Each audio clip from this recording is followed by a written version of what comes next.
إن الحمد لله والصلاة والسلام على رسول الله ومن والاه وبعد.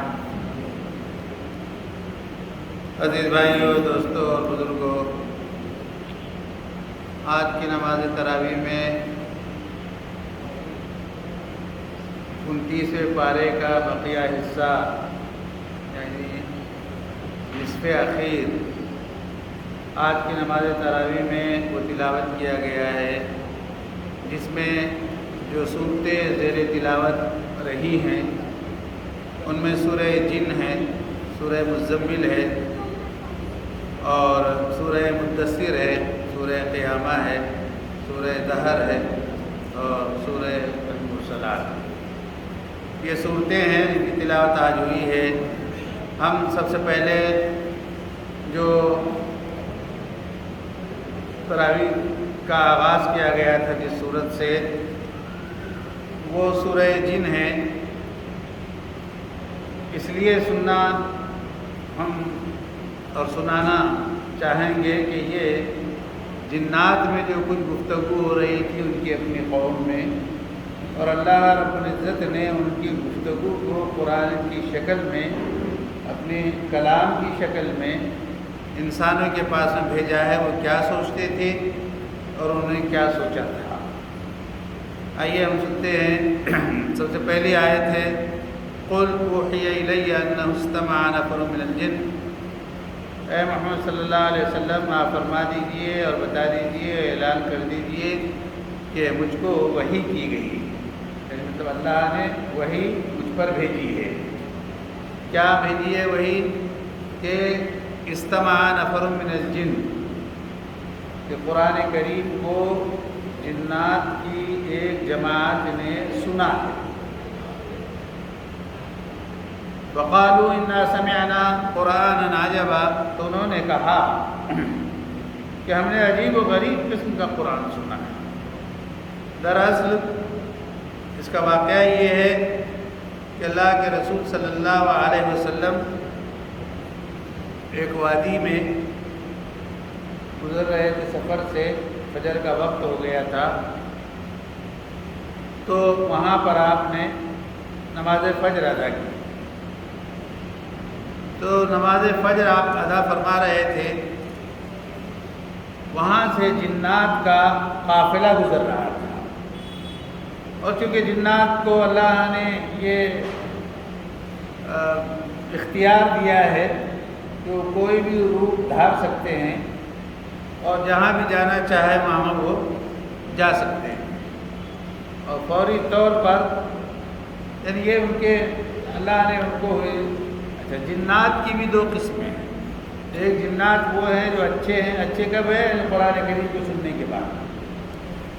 اور پہلے بھی تھے تو جو آسمانی کتابیں تھیں ان میں وہ اس کے فالوور رہے ہوں گے. تو جنات میں اچھے بھی ہوتے ہیں اور جنات میں برے بھی ہوتے ہیں. تو اب انہوں نے قرآن کریم سنا کہ عجیب و غریب قرآن ہے، ان کے دل پر اثر کر گیا کہ یہ اللہ کی کتاب ہے، قرآن ہے، اور اس کے اندر اللہ یہ فرماتے ہیں وغیرہ وغیرہ. اس طرح کی چیزیں انہوں نے اپنے ساتھیوں کے درمیان میں پھیلائی، اور انہوں نے کہا کہ ہم نے عجیب و غریب قرآن کریم سنا ہے جو نیکی کی طرف رہنمائی کرتا ہے، اور ہم اس پر ایمان لے آئے. جس قافلے نے سنا تھا انہوں نے اعلان بھی کر دیا کہ ہم اس کتاب پر ایمان لے آئے، وہ کتاب جس ذات پر اتری ہے اس پر ہم ایمان لے آئے، اور ہم اعلان کر رہے ہیں وَلَن نُشْرِكَ بِرَبِّنَا أَحَدًا، اور ہم اپنے رب کے ساتھ میں اب یا آج کے بعد کسی کو شریک نہیں ٹھہرائیں گے. اس کا مطلب یہ ہے کہ وہ بھی شریک ٹھہراتے تھے. اچھا، اب ان کے اندر شرک بھی عام تھا، لیکن چونکہ کتاب میں یہ تعلیمات انہوں نے سنی اور نماز کی حالت میں سنی، تو پھر انہوں نے توبہ کی اور اپنے ساتھیوں میں اعلان بھی کر دیا. جہاں جاتے تھے وہ یہ واقعہ بیان کرتے تھے. کون؟ جنات. وَأَنَّهُ تَعَالَى جَدُّ رَبِّنَا مَا اتَّخَذَ صَاحِبَةً وَلَا وَلَدًا. مطلب یہ کہ ان کے پاس بھی یہ کانسیپٹ تھا پہلے کہ اللہ تعالیٰ جو ہے ان کو بیٹیاں ہیں یا اللہ تعالیٰ کو بیٹے ہیں، یہ چیز ان کے پاس بھی تھی، اسی لیے یہاں پر انہوں نے اس سے توبہ کی کہ اس سے یہ کہ ہمارا پروردگار بہت شان والا ہے، اس نے نہ بیٹیاں بنائی ہیں نہ بیٹا بنایا۔ یہاں یہ بات ان کے کان میں ڈال دی کہ اگر تم ایسا کرتے ہو گے تو ایسا نہ کرنا، ہم اس سے بھی توبہ کرتے ہیں۔ وَأَنَّهُ كَانَ يَقُولُ سَفِيهُنَا عَلَى اللَّهِ شَطَطًا، اور ہم میں کا جو بیوقوف ہے، مفسرین نے لکھا ہے کہ اس سے مراد ابلیس ہے، تو سب سے بڑا بیوقوف کہ وہ ہمارا ہم میں کا جو بیوقوف ہے وہ اللہ کی ذات پر عجیب لفظ و باتیں کرتا ہے، جو منہ کو آتا ہے بکتا ہے، جو جی کو آتا ہے کہتا ہے۔ وَأَنَّا ظَنَنَّا أَن لَّن تَقُولَ الْإِنسُ وَالْجِنُّ عَلَى اللَّهِ كَذِبًا، اور ہم کو اس بات کا یقین ہے۔ کون کہہ رہا ہے یہ سب؟ کس کی زبان ہے؟ زبان ان کی ہے، ان کی باتوں کو اللہ نے نازل کیا۔ ہم کو اس بات پر یقین ہے کہ کوئی بھی انسانوں میں سے اور جنات میں سے وہ اللہ پر کبھی جھوٹ نہیں بولے گا اور نہیں بولتا، اس کا ہم کو یقین ہے، یہ اعتراف کر رہے ہیں۔ اور یہ کہ کان رجال من الانس یعوذون برجال من الجن فزادوہم رہقا، عرب میں یہ اعتقاد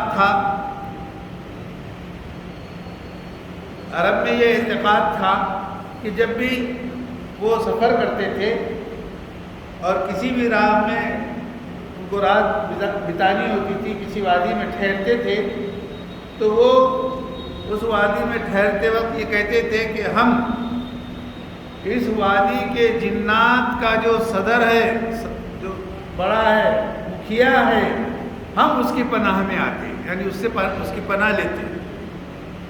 یعنی مطلب یہ کہ ان کے پاس جنات کا سردار وہ بہت اہم ہوتا تھا اور ہم اس کی پناہ میں رہتے ہیں، تو ان کا یہ عقیدہ تھا کہ اس کی پناہ میں چلے گئے تو اب کوئی پریشانی لاحق نہیں ہوگی۔ یہ ان کی سوچ تھی اور عربوں کے اندر ہی چل رہی تھی، اور شاید یہی تصور، یہی کانسیپٹ وہ ان کے پاس میں بھی آ گیا کہ وہاں جاؤ اور اس کے مانگ لو اور اس کی پناہ میں آ جاؤ تو تم بچ جاؤ۔ یہ ہے، میں نام نہیں لیتا، لیکن اس طرح کی سوچ اور فکر بہت ساری قوموں کے اندر پائی جاتی ہے۔ وہ فلاں جو پیپل کا جھاڑ ہے وہاں جاؤ، وہ فلاں جو دریا ہے وہاں پہ چلے جاؤ اور نہا لو یا کچھ کر لو تو اب تم بالکل ایک دم پاک ہو گئے وغیرہ، اس طرح کی باتیں۔ تو یہ ایک الگ سوچ تھی، یہ اس زمانے میں بھی تھی، اسی کو یہاں پر اللہ رب العزت جو ہے اس کی نفی فرما رہے ہیں۔ وَأَنَّهُمْ ظَنُّوا كَمَا ظَنَنتُمْ أَن لَّن يَبْعَثَ اللَّهُ أَحَدًا، تو وہ جنات نے بھی ایسی گمان کیا تھا جس طرح کہ تم نے گمان کیا۔ جنات کے جو دوسرے لوگ ہیں انہوں نے بھی ایسی گمان کیا جیسے کہ پہلے تم نے گمان کیا تھا، یعنی یہ جنات جو کہہ رہے ہیں۔ کیا گمان کیا تھا؟ کہ اللہ تعالیٰ دوبارہ کسی کو بھی اٹھائیں گے نہیں، یعنی موت ہونے کے بعد میں کوئی اٹھے گا نہیں، اللہ دوبارہ زندہ نہیں کریں گے۔ ایسا ہم بھی سوچتے تھے اور وہ تو سوچتے ہی ہیں، یعنی ہمارے جو بھائی ہیں تو وہ تو سوچتے ہی ہیں، تو ہم بھی ایسی سوچتے تھے۔ تو اب ان کی اس فکر کو، ان کی اس سوچ کو ہم بدلیں گے کہ نہیں، اگر موت ہوگی کسی کی تو موت کے بعد میں اللہ دوبارہ زندہ کریں گے۔ اور پھر آپ دیکھیے یہ جملہ خاص طور سے سنیے کہ وَأَنَّا لَمَسْنَا السَّمَاءَ، ہم نے آسمان کو ٹٹول کر دیکھا، آسمان کو پورا ٹٹولا تو دیکھا ہم نے کہ مُلِيَتْ حَرَسًا شَدِيدًا وَشُهُبًا، پورا آسمان سخت پہرے میں ہے، ہر جگہ پہرے بٹھائے گئے ہیں، اور وہاں پر ہر جگہ پر جو ہے انگارے اور بڑے بڑے شعلے رکھے ہوئے. کیوں؟ کہ جب بھی کوئی جنات سننے کے لیے جاتے تھے آسمان کی باتیں تو اللہ تعالیٰ یہ پھینک کر مارتے. سمجھ گئے؟ تو انہوں نے بھی ٹٹول کے دیکھا. یہ تو ایمان لے کے آ گئے نا, تو یہ جنات ایمان والے جنات ہو گئے اور وہ حقیقت کو بیان کر رہے ہیں کہ آسمان کا ہم نے جائزہ لیا تو ہم کو وہاں پر یہ چیزیں ملی. وَأَنَّا كُنَّا نَقْعُدُ مِنْهَا مَقَاعِدَ لِلسَّمْعِ, ہم وہاں سننے کے لیے بیٹھتے تھے کیا ہو رہا ہے, اور وہاں کی باتیں دنیا میں پھیلاتے تھے. فَمَنْ يَسْتَمِعِ الْآنَ يَجِدْ لَهُ شِهَابًا رَصَدًا. اب اگر کوئی سننے کے لیے جائے گا, اس لیے کہ اب تو ایمان پہنچ گیا ہے نا وہاں تک. پہلے ایمان نہیں تھا, لیکن اب ان جنات کے راستے سے ایمان اور کلمہ قرآن پہنچ گیا. تو اب کوئی بھی جائے گا تو وہاں پر اس کو تاک میں بیٹھا ہوا ایک ستارہ انگارہ وہ ملے گا. وہ تاک میں ہے کہ کون آیا کہ پھینک کے مارے اس کو. سمجھ میں آ رہی بات؟ وَأَنَّا لَا نَدْرِي أَشَرٌّ أُرِيدَ بِمَنْ فِي الْأَرْضِ أَمْ أَرَادَ بِهِمْ رَبُّهُمْ رَشَدًا. ہم کو نہیں پتا کہ جو لوگ زمین میں ہیں ان کے ساتھ میں ان کے رب نے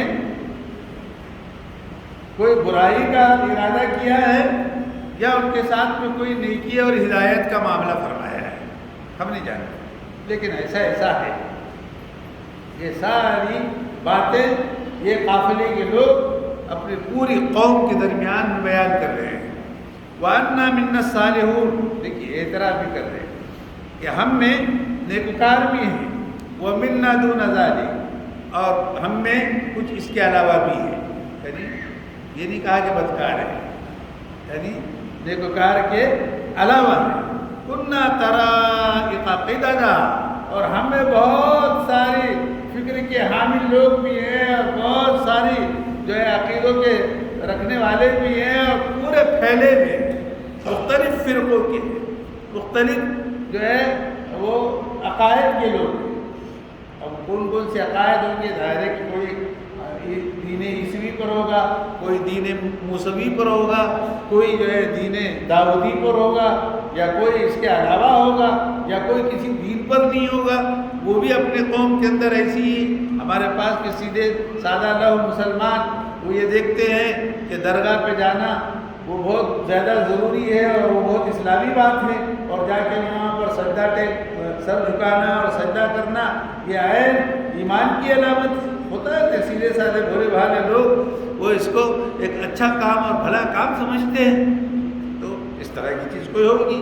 بہرحال وَأَنَّا ظَنَنَّا أَن لَّن نُّعْجِزَ اللَّهَ فِي الْأَرْضِ وَلَن نُّعْجِزَهُ حَرَبًا, اور ہم کو اس بات کا یقین ہے کہ زمین میں رہتے ہوئے کبھی بھی ہم اللہ کو ہرا نہیں سکتے, اور نہ ہی ہم اللہ کی زمین سے کہیں بھاگ کر نکلنے میں کامیاب ہو سکتے ہیں.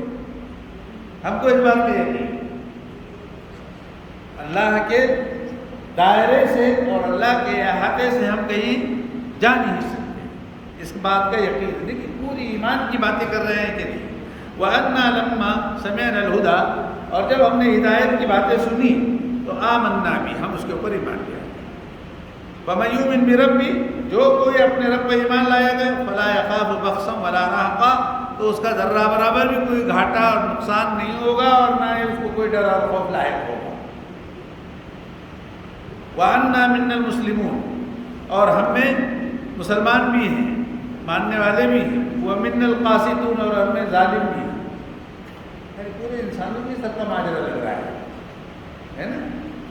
جیسے انسانوں کے اندر یہ پوری چیزیں پائی جاتی ہیں ایسی ان کے اندر بھی یہ ساری چیزیں ہیں. فمن اسلم, لیکن جو اسلام لے آیا, فَأُولَٰئِكَ تَحَرَّوْا رَشَدًا, تو گویا انہوں نے ہدایت کو پا لیا. وَأَمَّا الْقَاسِطُونَ, اور جو ناانصافی کرنے والے ہیں ظالم ہیں, فَكَانُوا لِجَهَنَّمَ حَطَبًا, تو پھر وہ جہنم کا ایندھن. تو جب وہ اپنے بارے میں بتا رہے ہیں تو آپ سوچئے کہ انسانوں کے اندر بھی تو یہی بات ہے جی.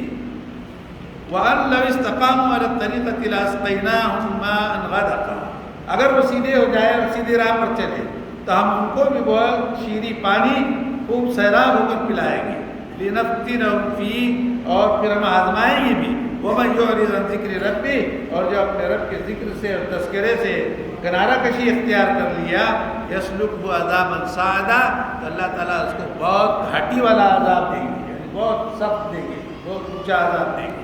وَأَنَّ الْمَسَاجِدَ لِلَّهِ، اور سن لو کہ مسجدیں اللہ کے لیے ہوتی ہیں، فَلَا تَدْعُوا مَعَ اللَّهِ أَحَدًا، مسجد میں رہ کر بیٹھ کر تم اللہ کے علاوہ کسی کو نہ پکارنا۔ مسجد اللہ کے لیے، اللہ کا گھر ہے، وہاں کسی اور کو نہ بلانا۔ وَأَنَّهُ لَمَّا قَامَ عَبْدُ اللَّهِ، اور اب ایک واقعے کی طرف اشارہ ہے کہ مسجد ہی میں، اور وہ بیت اللہ، وہ مسجد مراد بیت اللہ ہے یعنی خانہ کعبہ، کہ جب اللہ کا بندہ وہاں کھڑا ہوا تو اس کے پیچھے پڑ گئے لوگ نماز پڑھنے کے لیے، اور اس کے لالے پڑ گئے، ٹوٹ پڑے اس پر جب نماز پڑھنے کو لگے۔ ایک کون؟ حضور اکرم صلی اللہ علیہ وسلم۔ قل انما ادعو ربی، اے محمد صلی اللہ علیہ وسلم آپ کہہ دیجئے کہ میں تو اپنے رب کی طرف بلاتا ہوں، ولا اشرک به احدا، اور میں اپنے رب کے ساتھ میں کسی کو شریک نہیں ٹھہراتا۔ لیکن یہ بات یاد رکھو، تم سمجھو گے کہ میں کوئی بہت زیادہ مطلب ایسا ہوں کہ میں سب کچھ کر سکتا ہوں اور ہر چیز پر قادر ہوں، ایسا نہ کرنا، بلکہ انی لا املک لکم ضرا ولا رشدا، نہ میں تم کو کبھی میں تم کو نقصان پہنچانے کا مالک ہوں، اور نہ ہی میں تم کو ہدایت کی طرف جو ہے خود ہدایت میں دے سکتا ہوں، جی کوئی راہ میں سجھا سکتا ہوں، یعنی ہدایت نہیں دے سکتا، ہدایت تو اللہ کے ہاتھ میں ہے جی۔ اور یہاں پر جو کہ نقصان آیا تو نقصان کے بجائے رشدہ کا مطلب ہے یعنی نقصان، یعنی کوئی فائدہ بھی نہیں پہنچا سکتا۔ قل انی لن یجیرنی من اللہ احد، دیکھیے کہ اللہ کے علاوہ ان کو کوئی بھی نہیں بچا سکتا، کوئی پناہ کہیں اللہ کے علاوہ ان کو پناہ نہیں مل سکتی، اور نہ ہی میں اللہ سے پھر سکتا ہوں، یعنی اللہ کے علاوہ ان کو کہیں جگہ نہیں مل سکتی۔ یہ اللہ کی جانب سے پیغام ہے، اور یہ اس کے رسول کی جانب سے بھی ہے۔ اب اس کے بعد بھی کوئی اگر اللہ کا نافرمان ہوگا اور اس کے رسول کا نافرمان ہوگا، فَإِنَّ لَهُ نَارَ جَهَنَّمَ، تو پھر سن لیجئے کہ اس کے لیے کیا ہے؟ جہنم کی آگ ہے، اس میں ہمیشہ ہمیش وہ رہیں گے۔ اس کے بعد میں میرے عزیزوں اور بھی بہت ساری باتیں اس کے اندر رہی، لیکن یہ سارا مکالمہ جو جنات کا تھا یہ بہت معنی رکھتا ہے، اور یہیں سے جنات کے اندر اسلام کی دعوت پھیلی، اور یہی قافلہ ان کے اندر ایمان لانے کا سبب بنا۔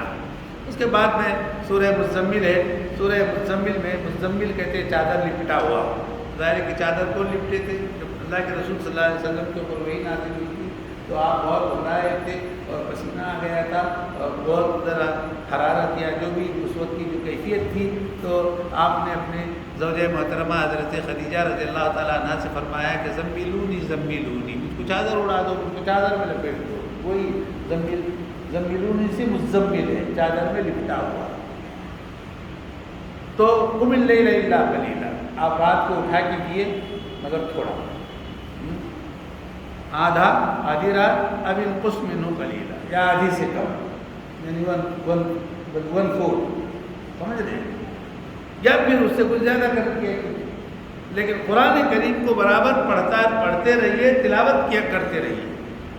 ہم آپ کے اوپر بہت بھاری چیز نازل کر رہے ہیں، یعنی کیا؟ قرآن، اور رات میں عبادت کرنے والے اور اٹھنے والے یہ اشد وطا واقوم قیلا۔ اب یہ دیکھنا ہے کہ کتنا زیادہ وہ تاب لا سکتے ہیں رات کی۔ تو دیکھیے اللہ نے کتنی مہربانی فرمائی، ورنہ اگر اللہ کے رسول صلی اللہ علیہ وسلم کے عمل کو دیکھتے تو وہ بھی واجب ہو جاتا، یعنی تہجد کی نماز بھی واجب ہو جاتی، اس کی شرعی حیثیت وجوب کی نہیں ہے۔ اللہ نے اس کو انسانوں پہ چھوڑ رکھا ہے، انسانوں کی طاقت پر، لیکن اللہ کی طرف رجوع ہونے کا صحیح وقت وہی ہے۔ ان لک فی النہار سبحا طویلا، کہ دن میں آپ کے لیے بہت سارے کام کرنے کے مواقع ہیں، تو تم اپنے رب کا تذکرہ کرتے رہو اور تھوڑی دیر ذرا لوگوں سے اور جمگٹے سے علیحدہ ہو کے اس کی طرف متوجہ ہو جائے کرو اللہ کی طرف۔ رب المشرق والمغرب، وہ تو مشرق اور مغرب کا بھی رب ہے، کوئی معبود اس کے علاوہ نہیں ہے، تو اسی کو اپنا سازگار بنا لو، اسی کو اپنا جو ہے اپنے سارے کام اسی کے سپرد کر دو، وہی تمہارا وکیل ہے، وہی نگہبان ہے۔ وَاصْبِرْ عَلَىٰ مَا يَقُولُونَ، اور جو لوگ جو باتیں بنا رہے ہیں اس پہ اتنا کان نہ دھرنا، بلکہ اس پر صبر کرنا اور چھوڑے رکھو، کو ڈیل دے دو جو بھی خلاف میں کہہ رہے ہیں۔ اس کے بعد وَذَرْنِي وَالْمُكَذِّبِينَ، اور مجھ کو اور جھٹلانے والوں کو چھوڑ دو، جن کو بہت نعمتیں ملی ہیں ان کو کچھ مہلت دے دو، ہمارے نزدیک ان کے لیے سزا ہے، جہنم بھی ہے اور سخت ترین عذاب بھی ہے۔ وَطَعَامًا ذَا غُصَّةٍ، اور ایسا کھانا ہے ان کے لیے جو حلق میں اٹکنے لگے، نیچے نہ اترنے پائے، اور دردناک عذاب بھی ہے۔ پھر اس کے بعد میں وہ دن جس دن کے زمین کے اندر جو ہے بھونچال آ جائے گا اور پہاڑ وہ دھنکی ہوئی روئی کے مانند نرم نازک ہو جائیں گے، جی تو ہم نے جو ہے رسول کو گواہ بنا کر تم پر بھیج دیا ہے، ایسا بھیجا ہے جس طرح سے ہم نے فرعون کے پاس میں بھی رسول بھیجا تھا۔ کون تھے وہ؟ ہاں حضرت بس اکیلی تھے کیا؟ ہاں ایسا دونوں بولنا چاہیے۔ تو فرعون نے کیا کیا تھا؟ رسول کی نافرمانی کی، فَأَخَذْنَا وَأَخَذَهُ وَبِيلًا، تو ہم نے اس کی پکڑ کی، بہت سخت پکڑ کی۔ کیسی پکڑ کی؟ ڈبو دیا، اور اب قیامت تک بھی وہ جو ہے اس میں بھگت ہی رہا ہوگا، جب تک بھی جو برزخ کا عذاب ہوتا ہوگا۔ اس کے بعد میں پھر میرے عزیزو یہاں پر اللہ تعالیٰ نے اس تہجد کے اس وقت کو یا اس عمل کو کتنی آسانی فرما دی ہے کہ تمہارا رب یہ جانتا ہے کہ تم رات کے ایک تہائی حصے میں یا اس سے قریب تر اٹھتے ہو، یا کبھی آدھی رات میں اٹھتے ہو، یا 1/3 حصے میں اٹھتے ہو، یا اور ایک جماعت بھی تمہارے ساتھ میں ہوتی ہے، وَطَائِفَةٌ مِّنَ الَّذِينَ مَعَكَ، وہ جماعت بھی ہوتی ہے، وہ بھی جو ہے تہجد کی نماز ادا کرتی ہے، وہ بھی پڑھتی ہے۔ وَاللَّهُ يُقَدِّرُ اللَّيْلَ وَالنَّهَارَ، اور صحیح پیمائش رات کی اور دن کی تو اللہ ہی کر سکتا ہے، ہم اور آپ نہیں کر سکتے، کون سے حصے میں کون سا وقت، لیکن اللہ کے پاس میں سب ہے۔ تو عَلِمَ أَن لَّن تُحْصُوهُ، اللہ کو پتہ ہے کہ تم اس کو پورا مکمل طور سے ادا نہیں کر سکتے، اس فریضے کو یا اس کام کو، تو تم کیا کرنا، وہ تو تم توبہ چاہو گے مانگو گے تو وہ تمہاری توبہ قبول کرے گا، لیکن اتنا یاد رکھنا جب بھی ایسا موقع ملے فَقْرَؤْا مَا تَيَسَّرَ مِنَ الْقُرْآنِ، جو بھی تم کو آسان لگنے لگے قرآن کریم سے، جہاں تمہارا دل چاہ رہا ہو پڑھنا تو ذرا قرآن کریم کی تلاوت وہاں سے کر لیا کرنا۔ اور ذرا غور کیجئے، کئی جگہ پر اللہ تعالیٰ نے قرآن کریم کی تلاوت کا تذکرہ اس سورت میں فرمایا ہے۔ جی اس کے بعد عَلِمَ أَن سَيَكُونُ مِنكُمْ، اس لیے کہ اللہ کو پتہ ہے کہ تم میں کوئی بیمار بھی ہوں گے، تو سختی اگر کوئی وہ ہوتا تو بیماری کے حالت میں اتنا ضروری ہو جاتا، لیکن اللہ کو پتہ ہے کہ تم میں کوئی بیمار بھی ہوں گے۔ وَآخَرُونَ يَضْرِبُونَ فِي الْأَرْضِ، اور کچھ لوگ ایسے بھی ہوں گے جو اپنی ضروریات کی وجہ سے سفر پہ ہوں گے، کہیں نکلے ہوئے ہوں گے، اللہ کا فضل یعنی رزق کی تلاش میں نکلے ہوئے ہوں گے، اور کچھ لوگ ایسے بھی ہوں گے جو میدان جنگ میں اللہ کی راہ میں جنگ کر رہے ہوں گے۔ کتنی جگہ بتائی؟ تب بھی فَقْرَؤْا مَا تَيَسَّرَ مِنْهُ، تب قرآن کریم کی تلاوت کو نہ چھوڑنا، اس کو پڑھتے رہنا، اور دیکھو نماز کو قائم کرنا، زکوٰۃ کو ادا کرنا، اور قرض اللہ کے لیے عمدہ قرض دیتے رہنا، اس لیے کہ جو کچھ بھی تم بھیجو گے آگے وہ صرف تمہارے اپنے ہی کام آئے گا، جو بھی خیر اور بھلائی اور نیکی، اور وہ تم پاؤ گے اللہ کے پاس، اور وہ بہترین اور بہت بڑا اجر ہوگا۔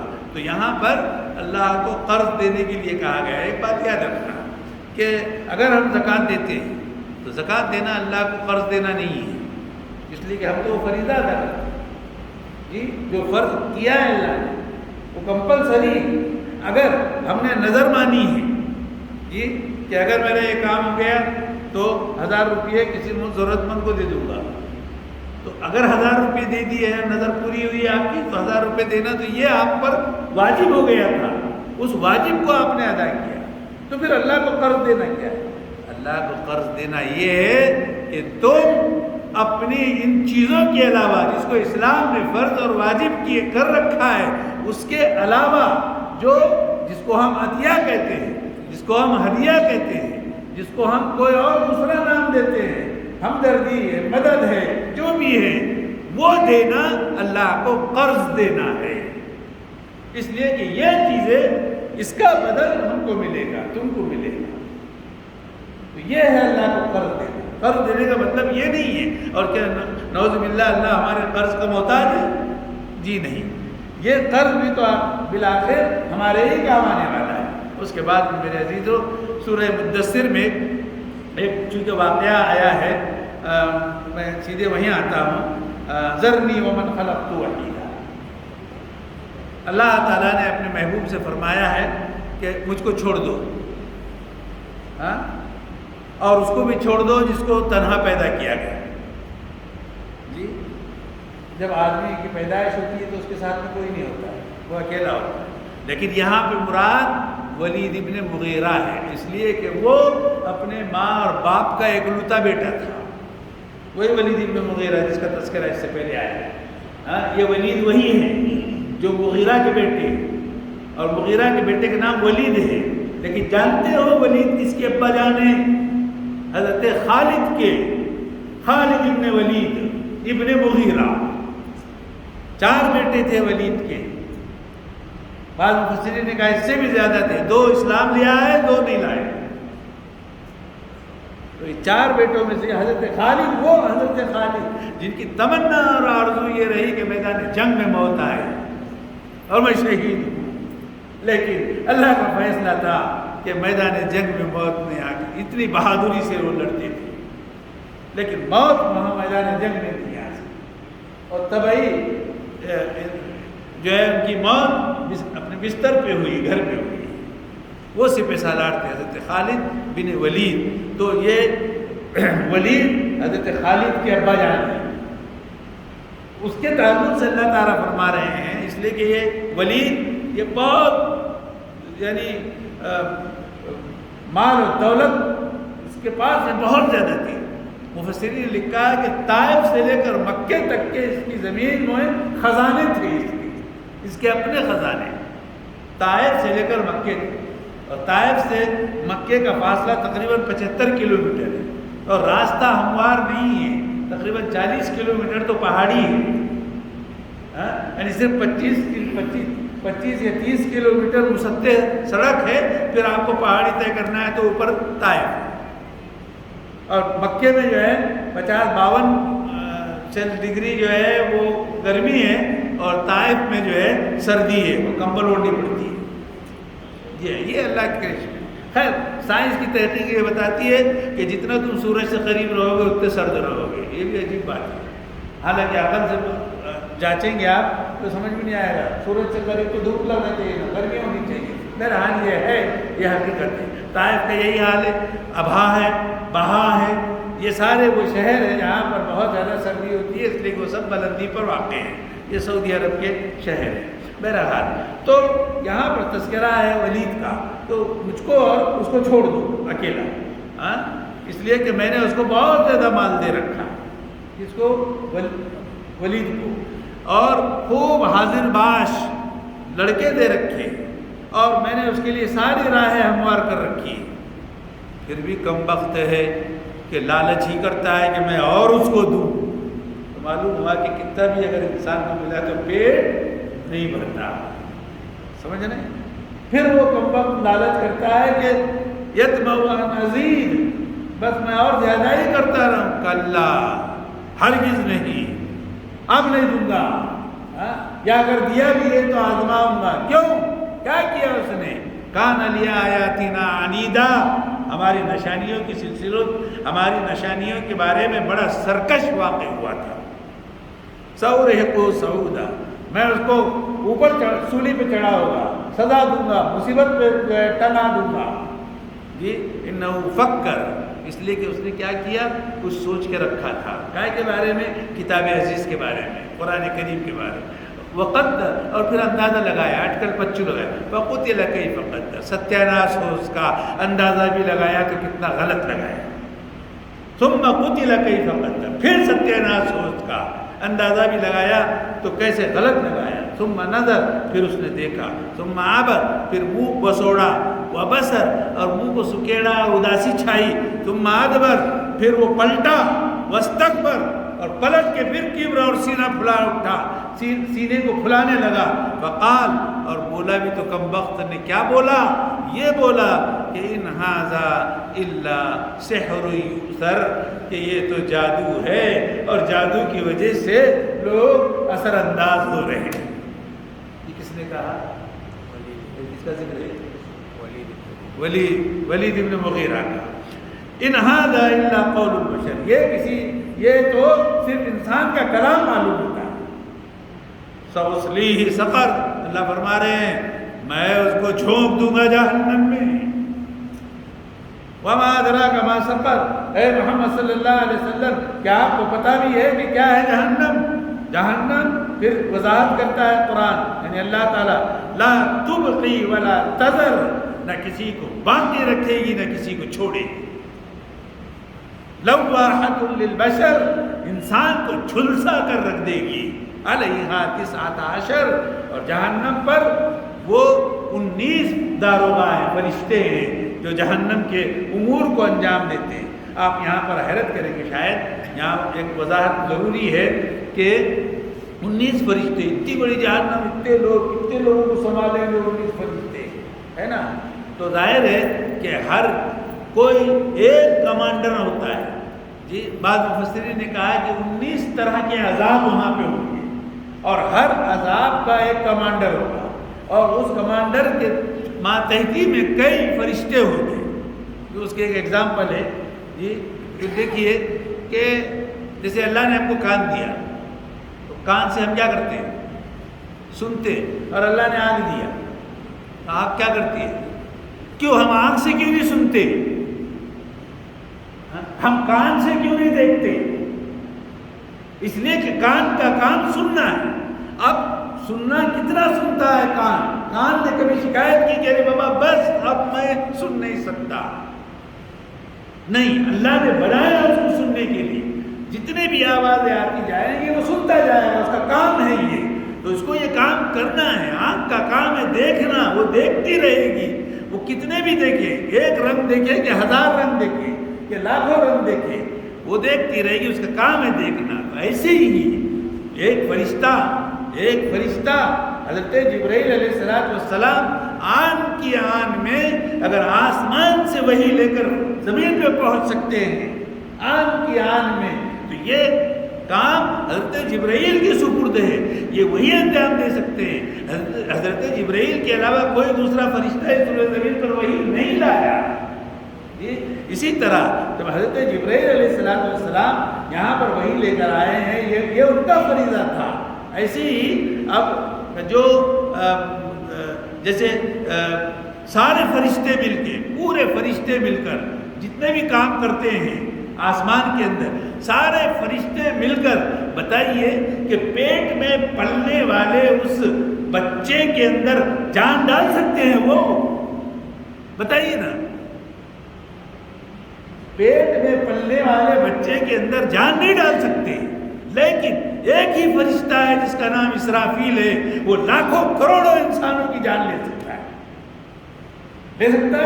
اس لیے کہ ان کے ذمہ یہ کام ہے، وہ اپنے فریضے کو انجام دیتے ہیں۔ تو ایسا ایک داروغہ ہے، وہ داروغہ اپنے کام پر متعین ہے، وہ کس انداز سے وہ اللہ نے اس کے اندر اتنی سکت دے رکھی ہے، اتنی طاقت دے رکھی ہے۔ اس لیے جہنم پہ بنیادی طور پر 19 فرشتے اللہ نے رکھے۔ میرا خیال ہے بات واضح ہو گئی ہوگی۔ وما جعلنا اصحاب النار الا ملائکۃ۔ اس کے بعد میں میرے عزیزو، یعنی چونکہ وقت ہو گیا ہے ہمارا، سورہ قیامہ ہے۔ سورہ قیامہ میں اللہ رب العزت نے ظاہر ہے کہ قیامت کے بارے میں یہ بتایا ہے کہ جب نگاہیں جو ہے چکا چوندھ ہو جائے گی، چاند بے نور ہو جائے گا، سورج اور چاند کو اکٹھا جمع کر دیا جائے گا، بک کر دیا جائے گا، ہاں یعنی اس کے دروازے بند کر دیے جائیں گے. اس وقت انسان کہے گا کہ اب بھاگنے کی پتلی گلی کہاں ہے، اب کہیں بھاگنے کا راستہ نہیں ہے، بلکہ ٹھکانہ تو تمہارے اپنے پروردگار کے پاس ہی ملے گا. تو اس دن انسان کو یہ بتایا جائے گا جو کچھ اس نے آگے بھیجا اور جو کچھ کام نہیں کر سکا، ہر چیز اس کو بتا دی جائے گی، اور انسان خود اپنے آپ پر گواہ ہے. میں نے کیا کرا اور کیا نہیں کرا اس سب کو معلوم ہے، سب یاد آنے لگے گا انسان کو کھلی کتاب کی طرح. ہاں بھلے وہ کتنی ہی جو ہے عذر پیش کرے، لیکن ساری چیزیں اللہ کے سامنے ایک صفحے کے اندر سب پوری واضح ہو جائے گی. جی اس کے بعد میں اللہ تعالیٰ نے جب قرآن کریم حضرت جبرائیل علیہ السلام اتار رہے تھے تو حضرت اللہ کے رسول صلی اللہ علیہ وسلم اس کو جلد جلد یاد کرنے لگے تو فرمایا کہ لا تحرک به لسانک لتعجل به، آپ بہت تیزی سے زبان کو مت چلائیے اور واضح یعنی اس کو اس طرح کی جو کوشش کر رہے ہیں آپ ایسا مت کیجیے، یہ فریضہ ہمارا ہے. ان علینا جمع، ہم اس کو جمع کریں گے اور ہم ہی اس کو پھر واضح کریں گے. یعنی مطلب یہ کہ ہم تم کو یاد کرا دیں گے اور پھر آپ ہی کی زبانی وہ ظاہر ہوتا رہے گا. اس کے بعد میں پھر میرے عزیزو اس دن قیامت کے دن کچھ چہرے وہ تر و تازہ ہوں گے اور اپنے رب کو دیکھ رہے ہوں گے، اور کچھ چہرے اجاڑ صورت ہوں گے، اداسی لیے ہوئے ہوں گے، باصرہ جی، اور وہ یہ خیال کر رہے ہیں کہ ان کی آنکھیں جو ہے بالکل معلوم ہوتا ہے کہ جیسے یفعل بہا فاقرہ، کہ ان کے ساتھ پتہ نہیں کیا معاملہ ہو جائے گا. یعنی بالکل کوئی مقصد، کوئی راستہ، کوئی روشنی ان کے لیے ہوگی نہیں. کلا ہرگز نہیں، اذا بلغت التراقی وقیل من راق، تو جب سانس حلقوم تک آ جائے گی تب پکارنے والے پکاریں گے کہ نہ کوئی جھاڑ پھونک کرنے والے کو کیا ہو گیا، مجھ کو کوئی بیماری لگ گئی ہے، کوئی ہے علاج کرنے والا. من راق، کون ہے جو رقیہ کرے، رقیہ پڑھے. وظن انہ الفراق، اس کو یقین ہو جائے گا کہ نہیں اب تو رخصتی کا وقت آ گیا ہے. والتفت الساق بالساق، اور ایک پنڈلی دوسرے پنڈلی سے مل جائے گی. آپ دیکھیے گا انتقال کیا ہوگا، اور انتقال سے پہلے بھی جب انسان بوڑھا ہو جاتا ہے تو پنڈلیاں اس کی ایک دوسرے سے ملنے لگتی ہیں، خاص طور سے سوتے وقت دیکھنا. یہ اشارہ ہے، کنایا ہے کہ وقت آن پہنچا. اور الی ربک یوم المساق، اور چل کر بالآخر اپنے ربی کے پاس میں جانا ہے. تو جس نے اس کو سچ نہ مانا اور نماز نہیں پڑھی بلکہ جھٹلایا اور منہ موڑ لیا، ثم ذهب الى اهله يتمطى، اور پھر اپنے گھر والوں کے پاس میں سینہ تان کر جو ہے واپس چلا گیا، تو یہ ظاہر ہے کہ منکرین کی نشانی ہے. اور کیا انسان یہ سوچتا ہے کہ اس کو بیکار چھوڑ دیا جائے گا؟ کیا اس کو یہ پتہ نہیں ہے کہ وہ صرف منی کا ایک چھوٹا سا قطرہ تھا جو ٹپکا دیا گیا، پھر وہ لوتھڑا بنا، پھر اللہ نے اس سے بہترین انسان پیدا کیا اور اس سے جو ہے جوڑے بنائے، یعنی میل اور فیمیل، مذکر اور مؤنث. الیس ذلک بقادر علی ان یحیی الموتى، جب اتنا کچھ اللہ نے بنایا تو بتائیے کہ کیا وہ اس بات پر قادر نہیں ہے کہ وہ مردہ کو زندہ کرے؟ ایسے موقع پہ کہنا چاہیے بلا، ہاں کیوں نہیں. بہرحال یہ چند چیزیں تھی، ہمارا وقت ہو چلا ہے، اب یہیں پر ہم ٹھہرتے ہیں اور اسی پہ اکتفا کرتے ہیں اور اللہ سے دعا کرتے ہیں کہ اللہ تبارک و تعالیٰ ہم تمام کو قرآن کریم کے پڑھنے، سمجھنے اور اس پر عمل کرنے اور اس کے احکامات کو عام کرنے کی توفیق عطا فرمائے. ربنا تقبل منا انک انت السمیع العلیم وتب علینا انک انت التواب الرحیم. وصلی اللہ علی محمد وعلی آلہ وصحبہ اجمعین.